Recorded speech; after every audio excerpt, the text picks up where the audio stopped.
Welcome back to Operation Freedom, folks. I'm Dr. Dave Janda, broadcasting from our ancillary bunker, a link to remain Freedom Bunker in the People's Republic of Ann Arbor. We're here live for you every Sunday from 2 to 5 Eastern. Podcasts for this radio show will be available to our subscription side of our platform by 8 p.m. tonight due to my wingman, Derek Stone. We hope you'll stop on by and then network those in this show to anyone and everyone you know and love. The more people educated, the more people empowered. The more people empowered, the sooner we end this reign of terror. And it truly is a reign of terror. It's not a reign of error. This is all terror. And it's inflicted by the, whatever you want to call it, the deep state, the criminal international banking syndicate, the globalist syndicate, the shadow government, the globalist cult. They're all the same. A group of individuals, not that large a group actually, they want to strip you of your remaining freedoms, liberties, and our constitutional republic. And our next guest is someone who is standing up on a number of different fronts to that syndicate to try to enhance your freedoms and liberties. Victor Avila is an American hero. He's a retired supervisory special agent with the U.S. Immigration and Customs Enforcement Service under the U.S. Department of Homeland Security. ICE enforces federal laws governing border control, customs trade, and immigration, promote homeland security and public safety. Victor Avila has been recognized by ICE for his exemplary service and professional accomplishments. Victor served as an accredited diplomat and liaison, conducting international complex criminal investigations in a wide range of violations such as narcotics trafficking, arms trafficking, human trafficking and smuggling, financial violations, commercial fraud, and counterterrorism. While on official assignment in Mexico, Special Agent Avila suffered multiple gunshot wounds and survived a violent ambush by the Mexican Los Zetos drug cartel, where his partner, Special Agent Jaime Sabata, tragically lost his life. Victor has written a book. It's mandatory reading, and with the holidays coming, this is a book that you need to not just purchase for yourself. You should purchase it for every member of your family. It makes an outstanding it will open people's eyes for the holidays, especially with what's been going on at our border. And every state is a border state, but in particular in the southern border as well. Agent Under Fire. The book can be purchased through agentunderfirebook.com. Now, in addition to Victor educating and empower people through his book and his public lectureships, Victor has taken on the added responsibility of running for Congress. As you know, I never have politicians on this show. Victor is not a politician. He's an American hero fighting for your freedom. He is running for Congress out of the great state of Texas. But as I said, his district is based on the border. So full disclosure, I have financially supported Victor's campaign. It's something I don't do for politicians, but I do support American heroes that are focused on freedom and liberty. I encourage you, and I understand finances are tight, but I encourage you to go to Victor Avila, A-V-I-L-A, VictorAvilaForCongress.com, and I hope you'll support him as I have done. It's my honor to welcome back to the Operation Freedom Show and platform, Victor Avila. Victor, welcome back. Always great to be back with you, Dr. Janda. Thank you so much. So, Victor, you are constantly going down to the border, and you always give us assessments that are always many weeks, many months ahead of the curve. Victor, what's the latest from the border on the south? The latest is the chaos continues. It hasn't stopped. And the flow of illegal people coming through our ports of entry. Remember, ports of entry and in between the ports of entry through the river continue nonstop. I'm talking about an average of 9,000 to 10,000 per day are coming in. El Paso is overwhelmed. Eagle Pass is overwhelmed. I will be back in Eagle Pass at the end of this week, Thursday, Friday, Saturday, with Veterans for America First who have endorsed me for my campaign. And we're going to go see the madness. A lot of people want to go see what's happening. And I think it is important to actually see, not just, I'm not talking about photo ops here, Dr. Jensen. You know I don't do that. I go down there and give an actual briefing of actual circumstances of what is actually happening so people can get the same feelings that I get when I go down there, and I'm talking about being upset, being confused, feeling hopeless, all these emotions that I go through when I stand there because I don't recognize our country. But I want to give you a little bit of an update of what's going on. Down at the border right now, this administration has not only kept our border agents, as you know, from doing their job, now they have deployed special agents from Homeland Security Investigations, which, as you know, that's where I worked.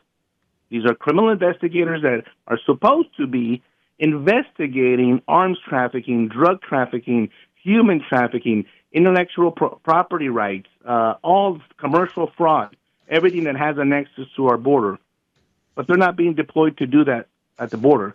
They're being deployed, again, to assist in the facilitation of the movement of the illegal aliens into our country. And I'm talking about, you're gonna flip your top when you hear this, but I'm talking about transportation of individuals illegal from their hotel room to wherever it is that they need to go. Maybe they need to go to a doctor. Maybe they need to get checked up at a hospital. They are bringing food to them, like a catered service. They are taking their clothing and to the cleaners and laundry service for them. You heard that right. You got U.S. federal agents working on behalf of illegal aliens, and we're paying millions of dollars to make it as easy as possible for people that have not come into this country illegally, who have not been vetted. We don't know who they are, and I want to talk a little bit National Security Day because of everything that's going on in Israel. But that's the update here. I've talked to some of my contacts, and they're like, we have agents, special agents deployed, which we need to conduct these criminal investigations, to put people behind bars and hold them accountable. But because the Biden administration not only keeps the border agents from doing their job, guess who also they have under their watch is the Department of Justice, who have been instructed to not prosecute a lot of these cases. And so they declined the prosecution, even if we had special agents or border agents wanting to do their job, they wouldn't get the backup from the Department of Justice and the court system to do so. It's very troubling. And it's very troubling because, as we've said many times in the show, this is deliberate, this is on purpose, and it has affected not only the district that I'm running, District 23 along the border, but the entire state of Texas, the entire country, and they are frankly fed up. And the number one issue here, believe it or not, is public safety. People do not want to become a victim of a crime, and a lot of these victims now are at the hands of people that are here in this country illegally, or a consequence thereof because they have overwhelmed these, forget New York and the big country, the big cities and areas. I'm talking about the small communities, the cities, the counties, where it's very impactful when you get 100 kids and you have to absorb them into your local school system, into that school district. It's very noticeable. It costs a lot of money. It costs a lot of resources. The same thing for the hospitals. They're overrun by the ERs being treated as their primary care physicians for the illegals. That leaves us out, the Americans, the U.S. citizens. And the people are starting to voice their opinion and saying, this is not right. There is a right way to come to this country, and we are favoring people from over 180. I had to update that. I used to say 150. It's 180 different countries that are coming into our country not wanting to be Americans, not wanting to assimilate and change the fabric of our country. Folks, we're speaking with Victor Avila, Avila, for Congress.com. And in fact, Victor, this week you mentioned about the safety of every American. Custom and Border Patrol reports they arrested 18 people on the FBI's terror watch list at the southern border in September, bringing the total for fiscal year 2023 to 169, the highest ever recorded and higher than the previous 6 years combined. That's correct. And thank you for these statistics that just came out, by the way. One that you just mentioned, the total number of apprehensions, and I'm saying apprehensions in air quotes, encounters, whatever, of illegal people have broken every single record. But that's the scary stat, is the one of the individuals on either their SIA, special interest aliens, or on the terror watch list, no-fly list, that obviously require more attention, require more vetting. And that the number you just cited is just this fiscal year. Under this administration, it's over 250 of them that we have detected at our southern border. But here's the stat that really got me this week. 1.7 million known gotaways. In other words, gotaways that we knew came into our country because Border Patrol was able to see them in a camera. There was a sensor set off. There was visual on them, but we couldn't go get them. We couldn't apprehend them because the border agents are busy processing the other millions of illegals. So 1.7 million known gotaways is a incredible number to think about. How many of those people in there alone, in those 1.7 million, are terrorists? Look at what's happened in our world. And all of a sudden, I did see this in the last couple of weeks with the whole thing in Israel going down, is people started talking about national security. Well, you and I have been talking about national security for a long time because national security is every day. Border security matters and should matter to our country every single day, no matter who's in the White House. And as you know, I was in Israel a couple of months ago, and I saw that difference that Israel pays attention to their border every single day because it's a matter of life and death. Well, I say the same thing for us. It's a matter of life and death here as well because the cartels are killing us with fentanyl. China has overrun us through Mexico. Guess who else is in Mexico? Middle Eastern countries, Hezbollah, Hamas. These big groups have been in Mexico. I interviewed them, Dr. Janda, when I worked there. I went into these facilities, and there's people from Bangladesh, from Somalia, from Yemen, from these special interest countries. And I was thinking, what in the world are these people doing here? Well, they know that they're as good as being in the U.S. when they hit Mexico. And they know that because of this open border magnet that this administration has purposely set up, well, what better way to come in and infiltrate us through there? And folks, we're speaking with Victor Avila, for Congress.com. Victor, from this week, quote, this is authored by Autumn Spetterman from the Epoch Times. Quote, there could be already a cell in the United States planning the next terrorist attack, end quote. Quote, the same terrorists, this is from the former border commissioner, quote, the same terrorists that just carried out this horrific attack in Israel, their hatred and their unwavering commitment to do harm to the United States is alive and well. Mark Morgan, who's the former acting commissioner of U.S. Customs and Border Protection, stated there could already be a cell in the United States planning the next terrorist attack. Absolutely true, and I know Mark Morgan well. Him and I are involved with Border 911 with Tom Holman, Sarah Carter, and other experts in trying to put this information out there. But Mark is 100% correct. Yes, if you believe that they're not here, you're being naive. And it's time to wake up because they are here. They have set up shop here, and it's unfortunate that we have ignored the national security aspect of what the open border means. I know there's a lot of concentration on illegal aliens, and it people kind of become desensitized to that. Oh, it's another group of people coming in. Oh, there's another 1,000, 10,000. Well, you know what? Illegal immigration, if you think about it, is kind of separate than border security.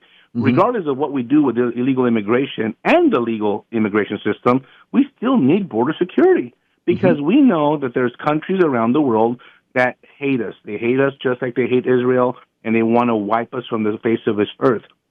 This is the reality. This is the information and intelligence that I, at one point, didn't have the ability to not know about and to know this information when I was a diplomat in Mexico and serving abroad in Europe.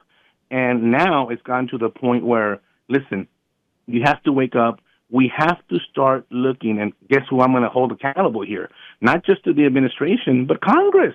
Yes, Congress. We can't even elect the speaker. I'm so glad we finally got one. But I mean, my goodness, we have to really focus on America here and defend our homeland And I'm talking about stopping the resources to Ukraine, stopping. I saw a map earlier today where we have all these resources, military and others, all over the world except our own southern border. And that's what needs to change. That's what I'm doing. I'm going to go in there and tell the reality and the truth to the people of how we can change this. And we can fix it, but it also has to do with educating the people and letting them know where we're at in this country. We are at a dire straits here where we blink an eye. God forbid that we face the consequences of that. Folks, we're speaking with Victor Avila, Avila for Congress.com. Victor, I want to speak about Congress, and I specifically want to speak about your race. You're running against a sitting congressman who has an R after his name. I believe he really has a G after his name for Globalist. Also, the G might stand for George Soros. Victor, I did a little homework, and and tell me if I'm off on this, but this guy has essentially allowed the border that you're running against, who supposedly has an R after his name, he has essentially been a perpetrator of the border becoming more of a sieve. And I mentioned Soros. From what I can ascertain, and please tell me if I'm wrong, I hope I'm wrong, is that this guy Gonzalez, who you're running against, has actually taken money from a group that's affiliated with Soros. Am I off? No, you're not. The name of the association was Democracy Engine. I had to look it up. He took $46,000. Guess who runs Democracy Engine? George Soros' son. And he's taking money from LULAC and these far left organizations. And yes, he's responsible for blocking probably the best security bill this summer. He killed it himself. Individually took it upon himself to kill the bill. But he's also one of the ones that would not vote for Jim Jordan, and this guy's just against everything that we stand for on the Republican side. Forget the party for a second. How about on the side of the people? How about on the side of what your constituents voted you in? That's why they're very upset. That's why they've asked me to run, because what you get with me is called integrity. And not only has he voted for the same-sex marriage, he's voted for the January 6th committee. He voted against giving the pilots their job back, the ones that refused to take the jab. I mean, this guy is on the other side. And people are recognizing that. The Texas Republican Party censured him for that reason, said, we've had enough. The donors and the people that I'm meeting, they tell me, Victor, he lied to our face. He lied to us in our eyes. He told us he was going to do something, and he fooled us. And now he's in D.C. One thing, Dr. Janda, is, these congressmen and congresswomen go to D.C. and do nothing. Okay, you're lazy and you don't want to do anything. But another thing is to actually go and do the opposite and change the agenda against the people that elected you. I will do that. I will change that. I know my role as an employee of the people and give the power back to them because they're the employer. Victor, at this point, what's your greatest obstacle in your congressional race? Funding. It's funding. The money isn't everything. The people will have the last word, but I do need some funding to continue with the fight to get the word out. All this digital media and mails and all that stuff, it costs money. That's the reality. It costs money. But I've had some I actually met with Jim Jordan yesterday. I met with Congressman Babin. I've met with really good people. Tom Holman has endorsed me. Veterans for America First has endorsed me. People are recognizing, and we have some incredible momentum here where people are saying this. My name is being thrown out there, let me tell you. And they're saying Victor Avila will bring some real changes. And I tell people this way, what do you want down there in 2024, beginning of 2025? Someone that's going to cooperate with our new president, and because we will win the presidency and we will change it. Someone that's going to be part of this team to fix the border, because I could do that, Dr. Janda. Or are you going to keep this guy that's going to continue to block and go against everything that we stand for and protect our freedoms and our sovereignty? That's what the voter needs to decide. So, Victor, next November, you win in the primary, you go into the general, you win the general. So, Victor, when you hit the ground, because I know you hit the ground running. When you hit the ground running, when you get to D.C. in January of 2025, what are the first couple things Victor does? I have a list But one of them, immediately, if you're an illegal alien, besides the border, let me get a little bit, because we're going to flip a switch, and they're not going to come in anymore. The border agents will be given their job back. But one of the first things that I cannot stand, I've talked about this on your show many times, is illegal aliens getting on an airplane without any ID. That's not going to happen under my watch. I end that day one. Second thing I do is I go after the NGOs, non-governmental organizations. I will cut their funding and their C3 and C4 status, whatever it is that I have to do to stop giving them the billions of dollars for the facilitating the movement and aiding the abetting of illegal aliens. It's illegal to do that. And we will take away their money. Health and Human Services, the same thing. We're spending billions of dollars for them to lose almost 100,000 children, Dr. Janda. They've lost almost 100,000 unaccompanied minors. Despite of what you feel about illegal immigration, there's another thing, child trafficking, as you know, that's my subject matter expertise. And we're losing children. This is going to end. And so you're going to see a dramatic flip of a switch when it comes to actually securing the border. And then I'm going to add to the list. I'm going to go engage Mexico, because they have a role to play. They are not being friendly. They are not our partner. And I'm going to go make sure they hold accountable. And I know that whoever's in that White House, and you know who I'm talking about is going to be in there, we're going to hold Mexico accountable. And I'm not talking about just tariffs anymore. I'm talking about sanctions. I'm talking about going beyond the other countries and saying, okay, you know what? You have allowed so many people from your country to come illegally into ours. Whatever trade we have with your country, we're going to deduct $250,000 per individual, because I need to switch the burden back on them. They need to make sure that they need to take care of their people. And when you do nothing to allow them to come into our country illegally, well, then maybe we'll have to hit you where it hurts, and that's going to be in the pocketbook. And that's going to be through trade. Whether we buy bananas from you, avocado, I don't care. We will be deducting $250,000 per individual that is already in this country. So you better make sure they go back. And yes, we are going to go to enforcement. Good old law enforcement of securing our border, of picking people up. We will start with the 15 million that just came in the last 36 months. We will pick them up. They have no status, Dr. Jenna. They have come in here illegally, despite what you hear, CBP One app and the parole system. It's all illegal. They will have no status. They will be sent back. Then we also go after overstays. There are more visa overstays in this country than any other group combined. They're illegal as well. We start picking them up. We start sending a signal to the rest of the world that we are welcoming to the United States. The only difference is you have to come in here legally. Victor, in our final minute and a half today, you are running as congressman of every district, of every town, of every city in this country, because your district has an effect on every town, city, and township in this country. Educate our listeners in how they can support you and how they can protect their community through support of your candidacy. Absolutely, and that's exactly what you would be doing, because this is a national race. Texas District 23 between San Antonio and El Paso is ground zero. Help me get there, because I will be representing you indirectly, because the decisions that I make will affect you in your hometown.